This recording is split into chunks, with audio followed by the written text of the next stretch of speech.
we're seeing penalties and quick scores here. You know, that last drive in which they had the football and scored, what, in like 44 seconds or 59 seconds, whatever it was. You know, they had two big pass interference penalties of 15 yards, gave them 30 yards, and lots of big strikes. And John Mueller said prior to this one that his defense had to make big plays in order to win. They're just not making any plays. I'd like to know how many players Coach Logan suited up and brought on this trip. Because I was watching them, and I see them on the sidelines, but I was watching them warm up behind the stands prior to the game.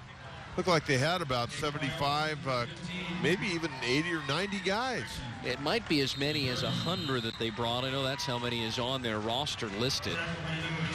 That is a return there by Jonathan Burgum. He's a junior.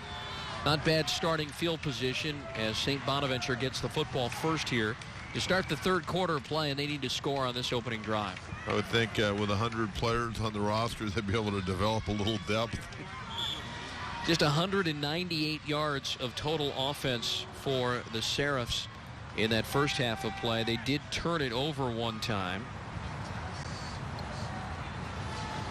And here's Chambers. Chambers is elusive as he gets to the outside, and a punishing runner as he gets up close to the 40-yard line. Not a bad run there. A good physical run by Chambers.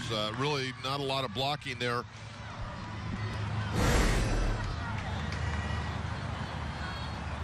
Yeah, the offensive line really didn't do a tremendous job of blocking right there. They did get one seal block, but one of the guards missed his block, and Chambers just trying to get as much as he possibly could, and that's good individual effort. Not a lot of help by your own line that time. Time of possession was almost directly even. St. Bonaventure had it for almost a full quarter. St. Bonaventure had 8 possessions, much like Centennial did in the first half. Throwing off his back leg is Town and completes it to Bryce Dixon. And that's going to be third down as he's a yard short of the first down. So the stats I always used to look at, as we see right here, Dixon making another catch tonight. He's been really the one guy that they've been able to count on most of the night, and that's really Town's favorite receiver. I always looked at third down conversions, time of possession, and number of plays. 2 of those 3 don't even matter anymore, I don't think. No, here's Chambers, and Chambers can't go anywhere. He gets hit, and he gets dropped for a loss. Daniel Gonzalez. Look at this. Slow developing play. And Jalen Johnson in there, too. Jalen Johnson is 6'4", 235 pounds, a senior. First time we've called his name, but last week in their win, 16 tackles in the opener as they beat Liberty High School of Henderson, Nevada.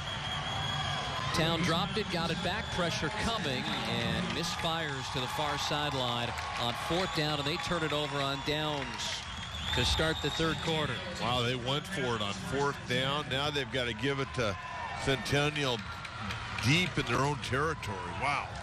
Their last 2 drives, it was the end of the half, and then they turn it over on downs. They get it at the 43. Yeah, in their last 4 drives, it's gone punt, end of half, and downs. They've got everything working for them now. They've got the ability to run, and remember, that was one of my keys to the game, to stop Watson, and they haven't stopped Watson at all. And now they can run the football if they want to shorten the game a little bit, because they got plenty of points to win. Watson 3 touchdown runs. Watson with another first down run. Boy, Coach Dykes at Cal got an awful good football player. Oh, I did a little checking on Nunnery, who had the 3 PIs. Who was recruiting him? Florida. Wow. Florida losing today to Miami. How about that? Weber will keep. Weber with a spin move. And Weber is close to another first down for Centennial. That's a big win for Al Golden. A tough loss for Will Muschamp. That's a huge win for Miami. Huge. 2nd and short. And it's Weber again. Same play. Bounce into the outside. And Weber got tripped up as he was trying to cross the 5-yard line. Down at the 6, and yet another first down. And we've got a Serapha player. He is shaken up down around the 11-yard line. You know, we had Eric Sonheimer was on with Courtney, and he puts together the Times rankings, does an incredible job, and it's not an easy task, believe me. And I got to tell you, he's got St. John Bosco #1, and with Long Beach Poly getting beat last night by Servite. If Centennial wins, they'll move up to #2. My question is, I'd like to see St. John Bosco. How good are they? Oh, no kidding. Huh? No kidding. Well, perhaps we'll see these two teams, Centennial and St. John Bosco, by the end of the year, maybe meeting one another in an open division regional bowl game in Southern California. Well, a little rivalry between these two schools, but also a lot of mutual respect. That is Trey Watson, the senior. And Trey Watson awfully close to the goal line. He'll be stopped about a yard shy. Inside of 9 minutes to go here in the third quarter of play. Again, the no-huddle offense. Weber ready to go on 2nd down and 2. And it is Watson. And Watson, again, even closer to the goal line, but denied there. Mark Zavala, the junior, with a stop. Like goal line. Well, they'll take Devontae Nunnery to Tri-City Hospital, which is only about 7-8 minutes away. 6-inch line, 3rd down. And it's Watson again, diving forward, looking for his 4th touchdown. They're going to give it to him? And they give it to him. Touchdown. Watson, a 1-yard touchdown run, and that lead now 47-21. He got up limping a little bit there, too, Steve. Well, a lot of work. Again, 33 carries last week. He might get that many here this week. I don't got to think that much. Once again, big line splits. One-on-one blocking. Looked like the right guard got away with a pretty nice hold there, too. Jake Perez now on for the extra point. And he splits the uprights. And the lead is extended 48-21 now by Centennial as they stretch out Watson here on what is a very humid day. We did the game that started at 4 o'clock. And that kickoff had a 93-degree temperature with about 50% humidity. And it's so much nicer here for this 8 o'clock kickoff. But still, a lot more humidity than high temperatures. And you got to do your best here to stay hydrated. Yeah, we really haven't seen too many cramping problems tonight. More last night in that Gardena-Serra Oceanside game than we've seen today. Trey Watson forging a very nice start to his senior year last week, over 300 yards, over 200 yards tonight. 21 carries, 222 yards, and 4 touchdowns. He's not done yet. We've still got a long ways to go in this ball game. 54 carries for almost 600 yards now through 7 quarters. Returnable. Alston already has a 95-yard touchdown run to get his team back in it. This time he clears the 30-yard line with that return. As we see the ambulance to the right of us leave with Devontae Nunnery in it. And again, our thoughts and prayers with him. A very promising cornerback for St. Bonaventure. Hopefully he'll be able to close that deal and get a Florida scholarship. He's a senior. Love to see him play in Division I, and we hope this is not the last that he has played this season, his senior year. It'd be a shame if, 6 quarters in, 7 quarters in. Heck, I was talking his praises after he got in 3 straight PI penalties tonight. And there is Chambers. Chambers running for the end zone, trying to outrun 5 Huskies, and Chambers will not be able to outrun 5 Huskies. There's going to be a penalty marker. He's down at the 1-yard line. Got caught from behind. That's 68 yards on that run. What are they going to call? A penalty, face mask? I think on the way down, it very well could have been.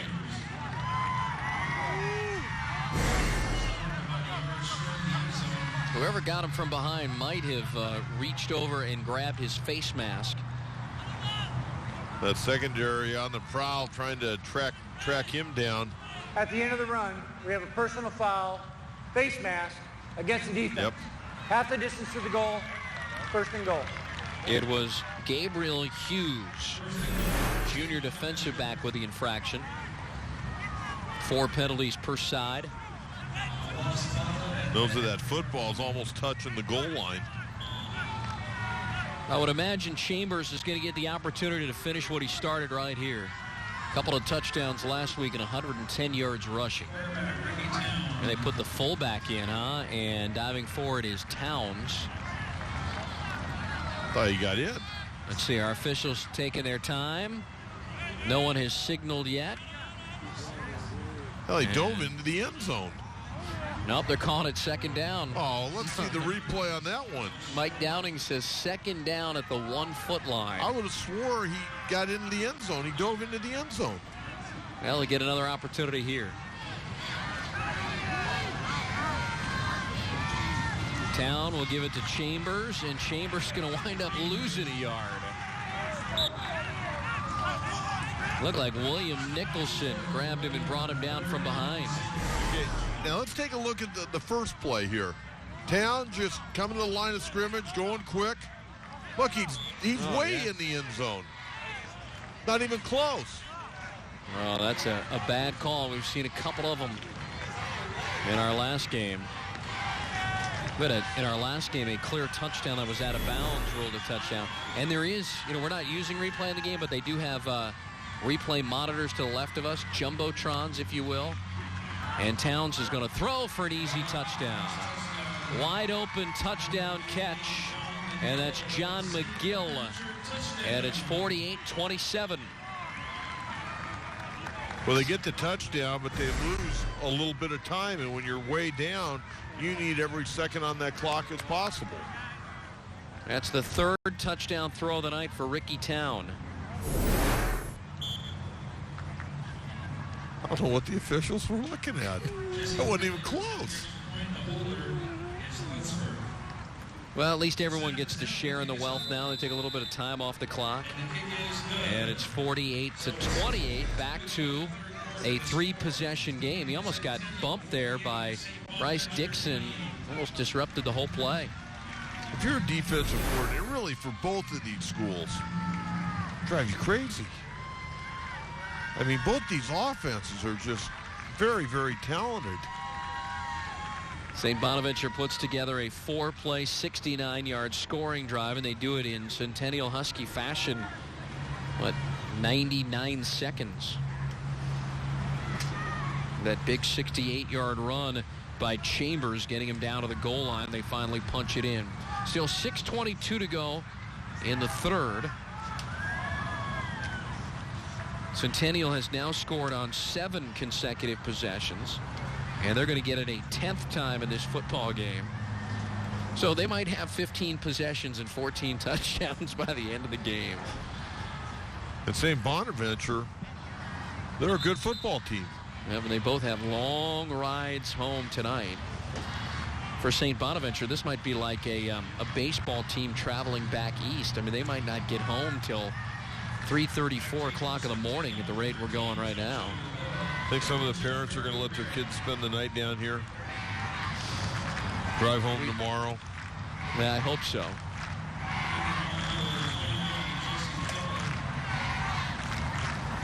That's Uloa back to receive this kick. And a good, strong kick there by Kelly. Boy, not much of a run up there, and he booms it out of the back of the end zone. It's coming out to the 20. That has not been the problem. It's once Weber and Centennial's offense take possession of the football at the 20, St. Bonaventure has had no answer defensively. None whatsoever. Centennial done a good job of protecting the football, too. One thing that this tournament has done, as far as the bowl discussion is concerned, is perhaps eliminate a number of teams at the end of the year from the discussion. And Oceanside's going to need a miracle now to get into one of those regional bowl games. Well, Oceanside doesn't have a gimme next week. They got to play Chaparral Temecula, who they got beat by last year. That's a pass complete. And that goes into the arms of Eric Lachlan, who was targeted a number of times early in the game. You can see Upland with a couple of losses now. That's basically it for them. Upland's still going to have a good year. They're going to win some football games. They'll sort some things out. they're going to be okay. They got some talent on that team. But as far as the big prize is concerned, as Watson runs for another first down, and that would be, getting into one of those regional semifinal championship games with a chance to go to state. Hey, win your league and just, kind of go from there and see what happens. It all filters out in the end. A lot of people wanted to see that Oceanside Jay Serra game for the state championship, or at least in a regional bowl last year, but Oceanside, with that one loss early in the season to Temecula-Chaparral, got passed over at the end of the year for Huntington Beach Edison. I can tell you this, that Oceanside team last year, a lot of those guys are back, skill guys. That's one of the more skill-oriented teams I've seen in San Diego in many years. They've got multiple guys that can catch and run the football. Against the offense, still first down. Delay a game against Centennial, a little out of sync here on drive number 10. Some of those guys from Oceanside, by the time they graduate, they ought to be collected a pension. It seems like they've been around here for a long time. That's right. Well, they all have, older brothers who went through the system, so you keep hearing the last name, and they play a lot of guys as sophomores and guys as freshmen, so they're here a while. That's another first down catch, so the 5-yard loss didn't matter much. Grayson Bankhead has another catch here in this game. I don't know where Bankhead is on the food chain as far as receivers. He's a pretty good high school football receiver. Weber has had to complete at least a pass to 5 different receivers. Here's Watson running for another first down, quite elusive, dancing, still on his feet, and we'll get down to the 30-yard line. Boy, they had him stop at the 45. Now there's a penalty marker on the far sideline. But what a heck of a run by Trey Watson. Well, that's a great run. He gets by line of scrimmage. You're not going to ankle tackle this guy. There's just no way. Trying to pull his jersey. Look at that. Takes like 6 guys to try to bring that guy down. Best part of it is we have his dad down right below us to the left. He seems like a nice man. Yeah, he came in our booth before the game tonight. Against the offense, still first down. He must have known that his son Trey was going to have a big game, because he was asking us where he could watch it. We tell him at LA Inland Empire, Time Warner Cable Systems, 354, right? Yeah, he wanted to call back to some of his friends and family that didn't make the trip tonight so they could watch the game. He's got to be one of those guys you're going to be talking about at the end of the year as a state player of the year. Yeah, I would agree, and I think Dad knows it too. They seem like a real nice family, so congratulations to them. And Watson trying to gain back the penalty yards. After the penalty, they have it back at midfield on a first down and 5. And now it's going to be second down and short. Just under 5 minutes to go here in the third quarter of play. The clock stopped because they did, in fact, credit Watson with the first down, so they'll move the chains. Hey, when they go to these wide offensive line splits, you talk about stretching a defense. I mean, it's just ridiculous what they're able to do out of this. Weber for Bankhead, and he makes the catch inside the 25, down to the 23.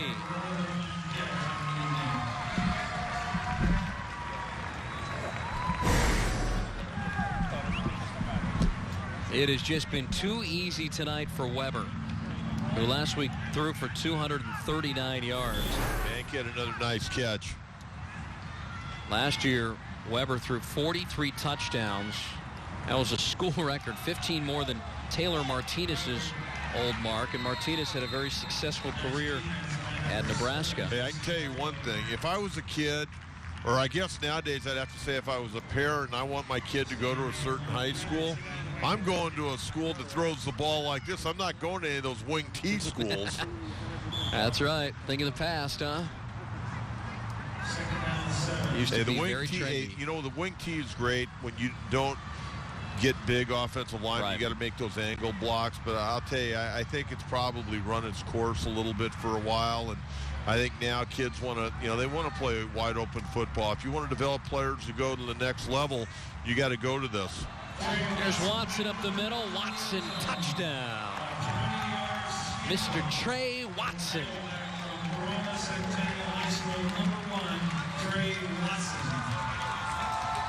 Trey Watson last week had 5 touchdowns. Trey Watson this week has 5 more touchdowns. And I think he's signaling that to everybody. 10 touchdowns now on the year in 2 games. He may have 5 more the way they're running this offense tonight. The extra point attempt is good. 55-28. Let's go down on the field. Courtney Sweet rejoins the broadcast. Courtney? Hi, guys. I'm here with Mark Soto, the founder and executive director of the Honor Group. Now, Mark, this has been an amazing event. Can you tell us a little bit about your foundation? Well, basically what we wanted to do is, because of my boy's service in the military, I wanted to start something that would educate America and bring awareness to the needs of our military veterans. So 3 years ago, I got some friends together and we started this great event up in Sacramento, and now it's grown to be one of the best football showcases in the nation, and it's my honor. I just want to bless these men and women that serve in our nation's military and love on them and bring our communities out and our student athletes and coaches and just and show them that we need to be proud. Freedom isn't free, and this is our opportunity. When I was talking to the kids in the locker room before they came out, this is your chance to say thank you. You know, not all of us have a lot of money, but you know what we can do? We can play a sport, bring our fans, and give back that way. So it's been a great event. When you see how the community gets behind it, how much does that mean to you? I've cried many times this weekend. It's been a very emotional thing to have the 3rd Battalion, 5th Marines reunite with all their wounded and the Gold Stars, the men and women, the parents that lost their boys and girls out here being honored. I can't go on the amount of tears I've cried. It's been absolutely beautiful. Now, as a high school football fan, I need to tell you thank you for putting together this amazing slate of events. Thank you so much. For all of our fans watching at home, where can they go to find out more about the Honor Group? It's www.thehonorgroup.org, thehonorgroup.org, and I can't say enough how much we need to love on these men and women. They need our help, they need our support, and any donation helps. All of us are volunteers. None of us get paid. We do this out of the love that comes out of our heart. So any help we could get would be very much appreciated. Thank you so much. Mark, thank you for your time, and thank you for what you do. God bless you. Thank you, Time Warner. All right, guys, back to y'all. Well said. Nice interview, Courtney, and what a nice man. Is he fired up or what? He is. It makes a great point. I mean, it's so hard to transition back into civilian life for a lot of these men and women that have been in the military service and on the battlefield as well. So anything we can do to help, I agree. That's Dixon, and Dixon down to the 45-yard line of Centennial, about a yard shy of a first down. You know, you go out to Camp Pendleton or you go to MCRD, sports are such a big part of what they do in their, non-training hours. I mean, they're really, really big sports fans and a lot of great athletes in the service. They love being a part of this. They had a football game earlier today, 9 o'clock, 1st Radio Battalion against the United States Marine Corps. Dead ball. Encroachment against the defense. That'll be a first down. 5-yard penalty encroachment against the Centennial Huskies, and St. Bonaventure gets the 5 yards and a first down to move those chains. Exactly 3 minutes to go. It's just from one end to the other, Steve.